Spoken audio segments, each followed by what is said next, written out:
계속 이렇게 봉사한다는 것은 쉽지 않습니다. 꾸준히 예배의 자리, 봉사의 자리, 또 보이지 않게 박수 받아야 될 많은 우리 수고한 우리 모든 성도님들 주님의 이름으로 축복하고 하나님의 큰 위로와 사랑을 전합니다. 금년에 저희가 하나님의 선하심을 맛보아 알지어다 이 주제를 가지고 비교적 저희가 이 방향으로 또 나오려고 굉장히 애를 썼습니다. 우리 같이 한번 저를 따라 한번 선포하겠습니다. 하나님의 선하심을 맛보아 알지어다. 자신을 향해 하나님의 선하심을 맛보아 알지어다. 아멘. 많이들 맛보셨기를 주님의 이름으로 축복합니다. 너희가 하나님의 선하심을 맛보아 알지어다. 교회적으로는 외적으로는 또 내 실로도 굉장히 많은 구석구석 이런 현장들이 있었어요. 저희 교회가 금년에 사역이 제일 많았습니다. 굉장히 많은 행사, 연초했던 행사는 작년에 재작년에 했던 것 같이 까마득하게 잊어버릴 만큼 굉장히 많은, 가장 많은 사역이 있었고요. 가장 많은 성전 공사도 있었고, 가장 많은 아울리치 선교도 있었고, 가장 많은 또 우리 외부 돕는 그런 사역들도 있었습니다. 브라보 남성 집회를 하고 미션 캠프로 전 교회가 흩어지고, 가을에 임직 예배로 귀한 임직자들을 세우고 33주년 음악회를 정말 은혜 가운데 행사하고, 또 지난주 저녁에 그렇게 감동적이고 새로운 우리 성탄 축하 발표, 우리 자녀들이 놀랍게 준비한 그런 찬양 예배를 드리면서 우리 모두가 정말 하나님이 이 우리의 사역 구석구석, 봉사의 구석구석, 교회 구석구석 예배를 드리고 또 여러 사역을 하는 분들의 삶 속에 선하게 임하셨다라는 은혜와 감동과 그런 하나님 체험을 굉장히 많이 했던 한 해라고 믿습니다. 그 모든 현장에 누가 있었는가? 여러분들이 계셨죠. 여러분들이 예배에 오시고 또 사역하시고 봉사하시고 헌신하시고 희생하시고 재정을 감당하시고 시간을 쪼개내시고, 때로 마음에 안 들지만 때로 내 생각과 다르지만 순종하면서 또 하나님 앞에 헌신했던 그 열매로 우리는 하나님의 선하심을 맛보아 알게 됐습니다. 잡음이 없지는 않았어요. 또 저희들 갈등이 없지는 않았어요. 어떻게 갈등이 없겠어요? 어떻게 실수하지 않겠어요? 우리는 모자라고, 우리는 부족하고 연약해서 때로 상처도 주고 실망도 주고, 또 우리의 섬김은 미숙하죠. 그러나 저희 교회의 장점은 순종을 잘 하신다는 거예요. 또 여러 가지 다른 갈등도 있었지만 결국에는 다 아물어지고 화해하고 용서하고 또 하나 되는 모습 속에서 교회가 더 성숙해진 것을 볼 수 있었습니다. 하나님의 선하심을 맛보아 안다. 하나님의 선하심을 맛본다는 뜻은 믿음이란 체험이고 신앙이란 경험이란 뜻입니다. 이론이 아니에요. 어떤 종교 행사가 아니에요. 그래서 하나님의 선하신 믿음의 경험, 하나님이 살아계신 삶의 체험, 그런 실제적인 내 인격과 삶이 바뀌는, 내 직장과 삶의 현장과 내 삶의 태도가 바뀌는, 모든 습관이 새로워지는 그런 하나님의 선하심을 맛보자, 이것이 목표였습니다. 제가 그런 예화를 들었죠. 수영을 하면서 수영을 배우고 용기를 내면서 용기를 배운다. 수영은 책 보고 배우는 게 아니에요. 텔레비전 수영 비디오 보고 배우는 게 아니라 수영은 물에 빠져서 물을 먹고 물장구를 치고 물에 몸을 담가야 수영을 배우죠. 이론으로 어떻게 수영을 배우겠어요? 용기는 용기를 내는, 용기가 필요한, 너무나 두려운 현장, 도망가고 싶은 현장, 도저히 나는 못할 것 같은 현장, 포기하고 싶은 그런 절망의 현장에서 용기를 내면서 없던 용기를 끌어모아서 두렵지만 일어나서 마주보고 싸우면서 용기를 배우는 거예요. 삶은 실제죠. 운전은 차를 몰고 차가 쌩쌩 지나가는 그 현장에 들어가야 운전을 실제 경험하는 거죠. 요리는 텔레비를 보고 맛집을 찾는 게 아니라 가서 요리를 해보고 먹어보고 체험하는 거죠. 삶은 모든 것이 체험이에요. 연애를 해봐야 연애를 알고, 사랑을 해봐야 사랑을 알죠. 다른 사람의 사랑 얘기는 그렇게 와닿지 않아요. 내가 사랑을 해봐야, 내가 결혼을 해봐야 결혼을 알죠. 내가 아이를 낳고 양육을 해봐야 부모의 사랑이 뭔지, 잉태가 뭔지, 출산이 뭔지, 자녀를 지키는 것이 얼마나 죽도록 힘든 일인지, 자녀를 사랑하고 책임진다는 것이 얼마나 무거운 일인지를 몸소 경험하게 되죠. 제가 30대, 40대는 그렇지 않았는데 50대가 되면서 아버지 생각이 계속 나는 거예요. 아, 저희 아버지가 50대 이러셨겠구나, 그런 생각이 자꾸 나는 거예요. 30대, 40대는 철이 없어서 몰랐던 것 같아요. 저는 아버지를 50년께 봤죠. 50년 넘도록 알고 있죠. 지금도 사랑하죠. 그러나 50이 넘어 제가 느낀 아버지 경험은 다르더라고요.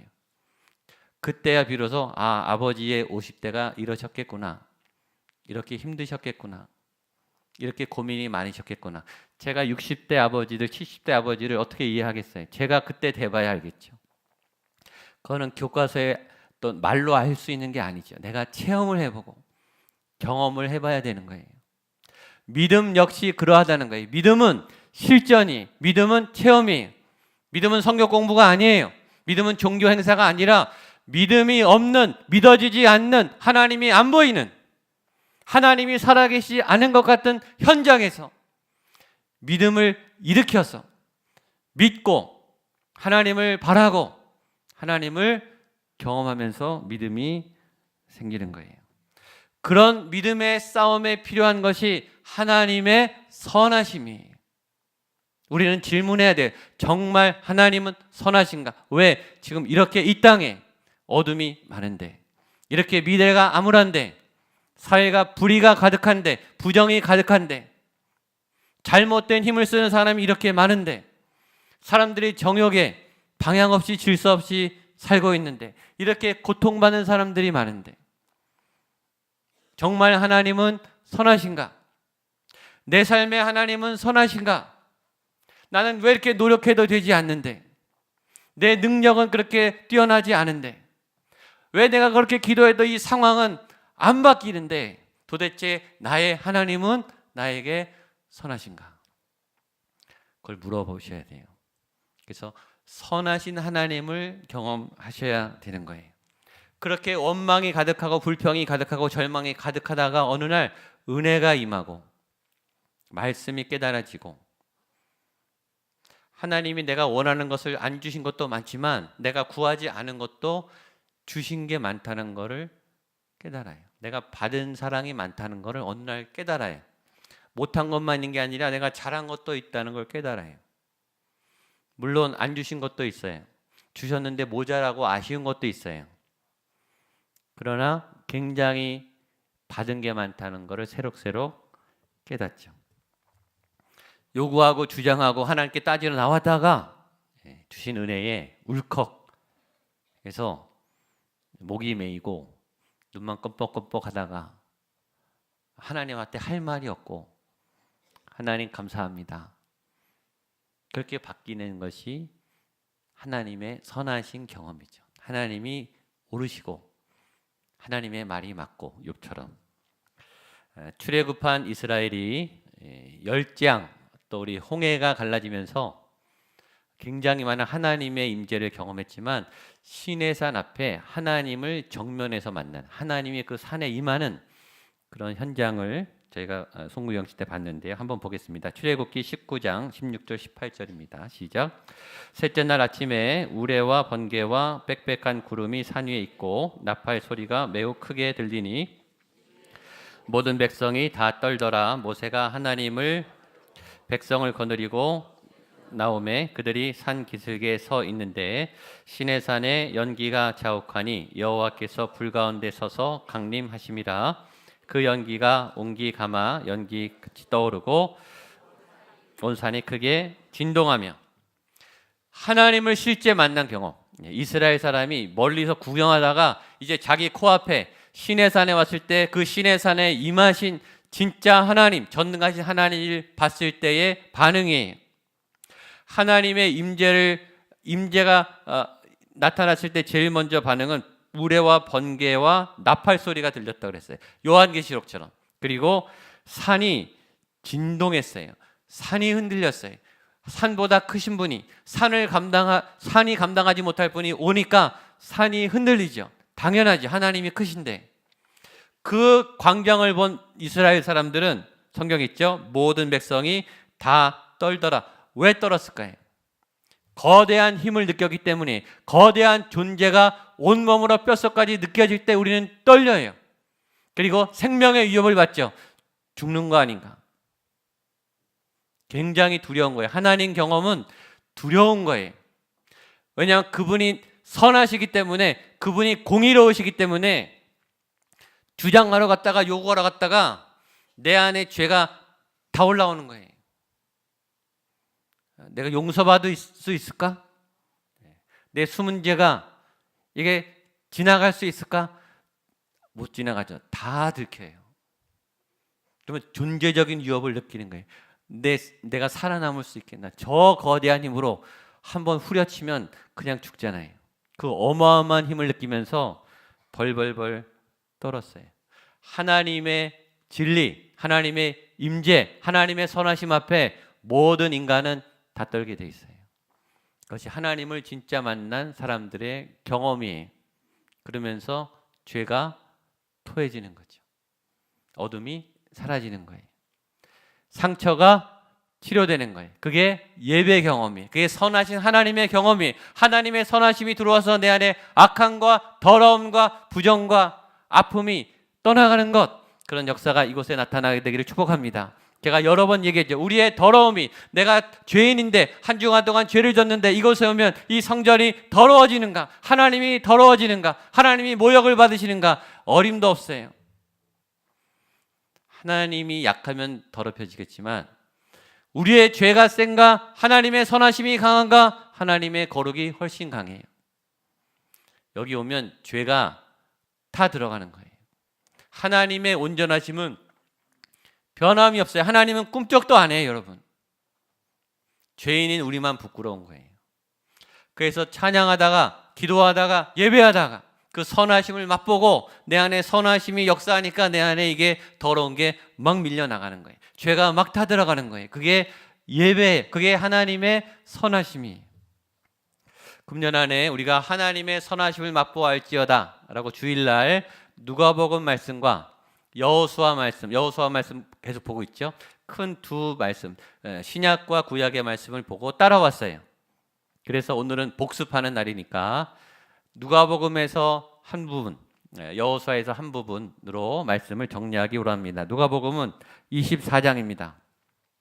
누가복음 24장은 예수님의 승천하는 장면입니다. 예수님이 이 땅에 오셔서 제자를 부르시고 제자를 3년 동안 양육하시고 십자가와 또 이제 부활을 앞두고 이제 승천하시는 그런 마지막 떠남의 장면이에요. 위대한 만남은 위대한 떠남으로 이어지죠. 예수님과의 만남은 예수님이 파송하시는 파송의 현장으로 끝나요. 좋은 만남은 반드시 좋은 떠남으로 이어져야 돼요. 우리의 만남은 좋은 헤어짐으로 그렇게 마감될 수 있게 되기를 축복합니다. 그걸 기도하셔야 돼요. 누구든지 떠납니다. 누구든지 다 떠나게 돼 있어요. 떠날 때 아름답게, 떠날 때 축복하면서, 떠날 때 위대하게, 건강한 만남일수록 떠남이 건강한 거예요. 여기 있는 누구든지 다 떠나셔야 돼요. 목양교회를 떠나셔야 돼요. 영원히 이 교회에 있을 분은 한 분도 없어요. 언젠가 다 떠나십니다. 그 떠날 때 그 떠남이 위대하도록. 좋은 스승을 만나면 뭐가 좋냐면 크게 두 가지. 하나는 자기가 정리가 돼요. 내 삶이 정리가 안 됐는데 내가 지금 어디 있는지도 모르고 뭘 해야 될지도 모르는데 좋은 스승은 나를 정리를 시켜줘요. 그 스승이 안 가르쳐줘도 그 스승을 보면서 내가 나를 정리해요. 그런 유익이 있어요. 내가 가진 게 뭐고, 내가 못 가진 게 뭐고, 내가 잘하는 게 뭐고, 내가 뭘 못하는 거고, 내가 뭘 채워야 하고, 나는 지금 어디까지 와 있고. 두 번째 좋은 스승을 만나는 유익은 나를 정리한 다음에 나를 확장시켜요. 내가 커져요. 내 꿈이 커지고, 내 마음이 커지고, 내 생각이 커지고, 내 인격이 풍성해져서 좁은 마음들이 넓어져요. 그래서 저 사람 막 미우고 이해 못하고 막 싸웠는데 안 싸우게 돼요. 이해하게 돼요. 품게 돼요. 나누게 돼요. 생각이 넓어져요. 생각을 많이 하게 되고 또 능력이 많아져요. 그러니까 내 주변이 넓어지니까 길이 보이죠. 길이. 그러니까 몰랐던 길들이 보이는 거예요. 좋은 스승을 만나면 자기 갈 길을 찾게 되는 거예요. 그 스승이 가라 그러지 않아도 자기가 찾게 돼요. 자기 시야가 넓혀지니까. 주님은 길이세요. 그러니까 주님을 만난 제자들이 자기 길을 다 찾기 시작한 거예요. 그리고 떠나는 거예요. 떠날 때 힘이 필요해요, 여러분. 아는데 무서워서 못 떠나요, 우리가. 왜냐하면 여기 그냥 머무는 게 더 안전하다고 느껴요. 근데 머무르다고 절대 안전하지 않죠. 근데 떠날 힘이 없는 거예요. 근데 하나님의 에너지가, 예수님의 에너지가 오면 떠날 에너지가 생겨요. 그래서 떠나셔야 돼요. 못 떠나신 분들은 건강하지 않은 거예요. 잘 떠나셔야 돼요. 건강하게. 제자들이요, 다 떠났어요. 다 자신의 인생을 멋지게 살아가기 시작했어요.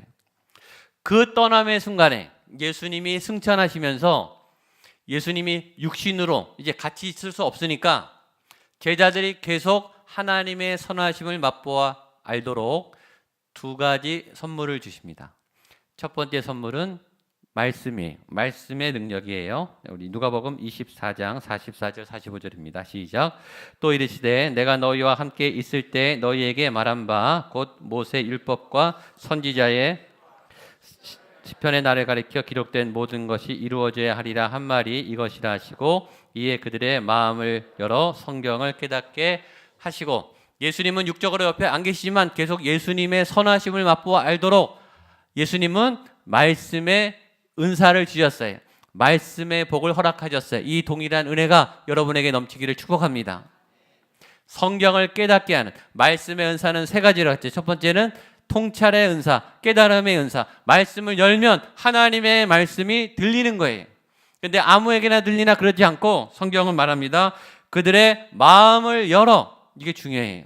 마음이 열려야 말씀이 들어가요.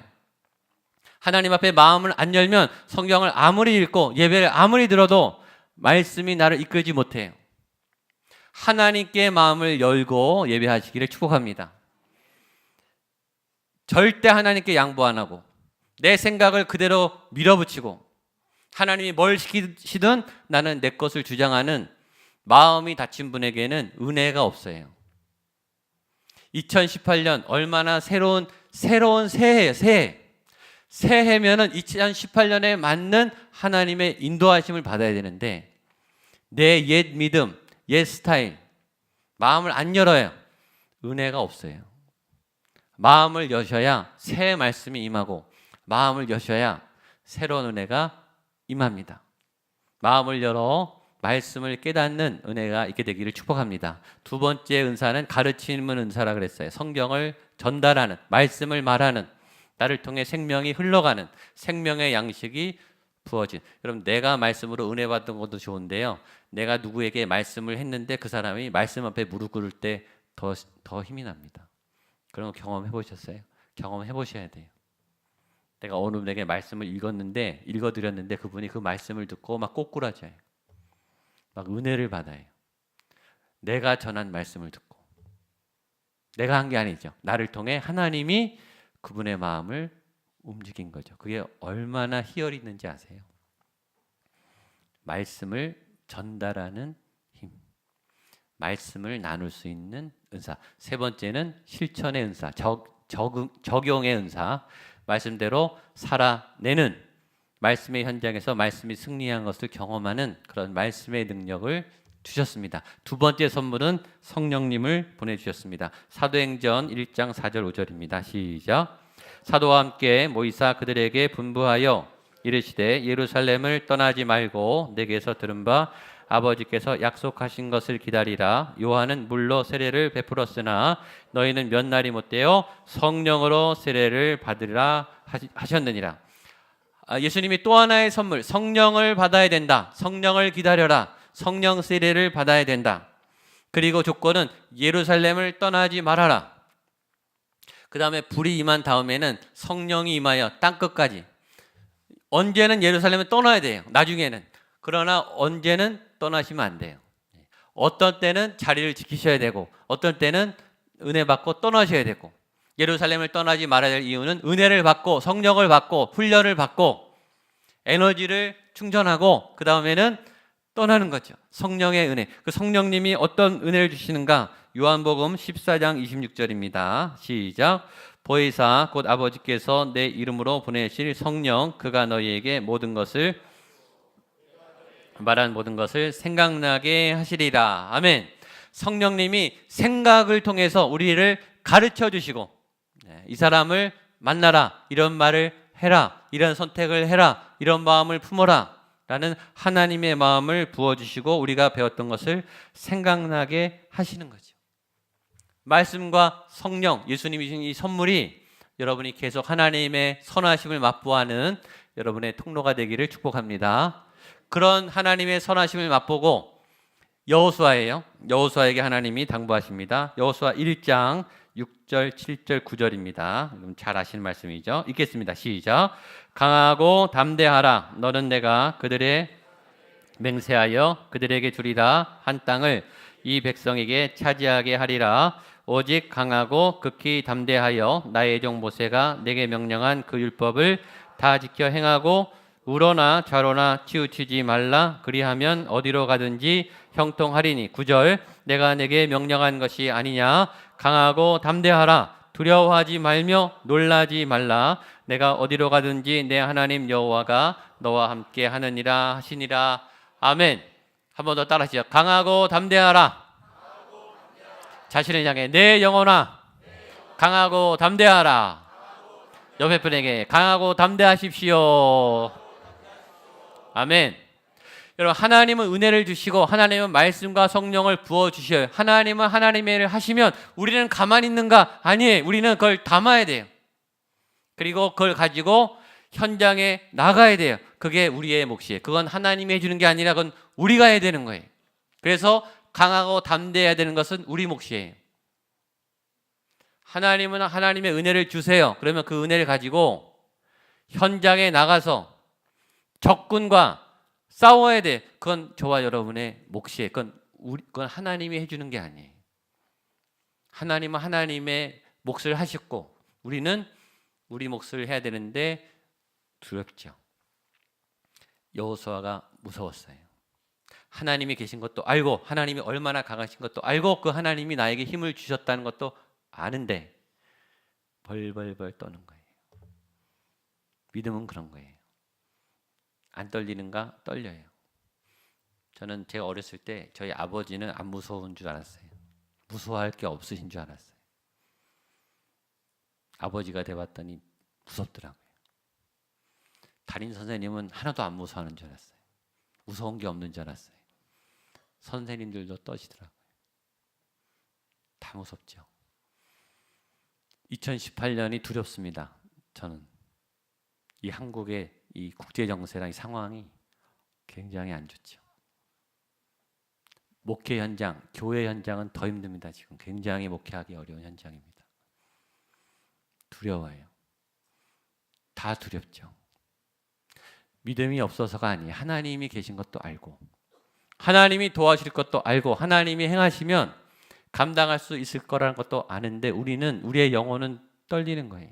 두려워요. 그래서 우리가 해야 할 일은 강하고 담대하게, 두렵지만 일어나서 적 앞에 서서 적과 싸워야 되는 거예요. 그게 믿음이죠. 그럴 때 믿음이 생기는 거예요. 그런 믿음으로 순종하면 무슨 일이 생기는가? 승리가 오는 거예요. 아멘. 너를 당할 자가 없을 것이다. 그걸 내가 싸워야 경험할 거 아니에요. 하나님이 다 싸우시면 나는 한 게 없으면 내 믿음은 하나도 안 자라요. 근데 내가 싸울 때 하나님이 나타나는 걸 보면 나도 이제 용기가 생기는 거예요. 내가 어디로 가든지 형통하리라. 나도 했거든요. 그러니까 내가 힘이 나는 거예요. 나도 강해지기 시작하는 거예요. 우리가 힘이 없다가 힘이 생기면 자기가 제일 먼저 알아요. 여러분, 돈이 없으니까 못 쓰죠. 있으면 왜 안 써요? 있으면 쓰죠. 돈이 없으니까 안 쓰죠. 돈 생기면 돈 쓰게 돼 있습니다. 힘이 없어서 못 쓰는 거예요, 지금. 힘 생기면 힘 씁니다. 힘 생기면요, 내 상처랑 싸우기 시작하는 거예요. 나를 힘들게 했던 어둠과 싸우는 거예요. 어떤 분은 상처가 너무 큰데 꺼낼 엄두도 못 내요. 무조건 도망 다녀요. 근데 내가 건강해지고 힘이 생기잖아요. 그러면 그 상처를 바라보기 시작해요. 그리고 싸워요. 그리고 이겨요. 그게 하나님의 선하신 맛이에요.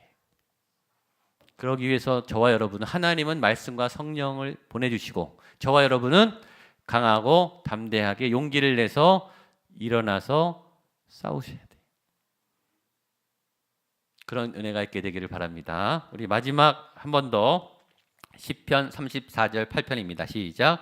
너희는 여호와의 선하심을 맛보아 알지어다. 그에게 피하는 자는 복이 있도다. 아멘. 삶은 매일매일 위험합니다. 알 수가 없습니다. 2017년 우리는 소망으로 시작했지만 정말 많은 사건이 있었습니다. 많은 예측할 수 없었던 위험한 일들이 있었습니다. 정말 많이 힘든 분들이 있었습니다. 정말 많이 아픈 분들이 있었습니다. 우리가 예측 못하는 상황이죠. 사건은 늘 갑자기 생겨요. 안 좋은 사건은 불시에 터져요. 상황은 좋다가도 급작스럽게 안 좋게 나빠져요. 믿었던 사람들은 때로 마음을 변하고 실망을 시켜요. 지금 다윗도 그렇게 믿었던 사울이, 그렇게 존경했던 사울이, 그렇게 왕으로 섬겼던 사울이 자신의 칼을 겨누고 시기 질투 때문에 자신을 죽이려고 하고 있어요. 얼마나 자신의 꼴이 참담한지 하루하루 생명을 보증할 수가 없어요. 그때 다윗이 이렇게 말한 거예요. 너희는 여호와의 선하심을 맛보아 알지어다. 뒤에 그에게 피하는 자는 복이 있도다. 마지막 하나님의 선하심은 여러분들을 피하게 하시고 지켜주시는 하나님입니다. 왜냐? 위험이 많기 때문에. 다윗이 하나님을 안 믿었나요? 잘 믿었어요. 그런데도 사울의 이 힘은 줄어들지 않아요. 더 잔인하게 자기를 끔찍이 죽이려고 그래요. 다윗이 말합니다. 여호와께 피하라. 그분은 복을 주실 것이다. 2018년도 안전하지 않겠지만 하나님의 선하심을 맛보시고 하나님께 피하셔서 큰 복과 또 하나님 영광을 힘입는 저와 여러분 되시기를 축복합니다. 기도하겠습니다. 하나님 아버지, 감사합니다. 2018년 은혜 가운데 감사함으로 마감하며 소망으로 2018년을 맞이합니다. 예측할 수 없는 변화무쌍한 이 세대, 살벌하고 치열하고 가치관이 혼돈해 있는 믿었던 절대 믿음들이 공격을 받는 그런 시대 가운데 있습니다. 하나님 아버지, 당신의 백성들을 불쌍히 여겨주시고 하나님의 선하심을 맛보며 하나님께 피하여 하나님께 복을 얻는 큰 은혜 얻게 하여 주시옵소서. 예수님의 이름으로 기도하옵나이다. 아멘. 자리에 일어나셔서 내는 주의 영광을 보내 찬송하시겠습니다.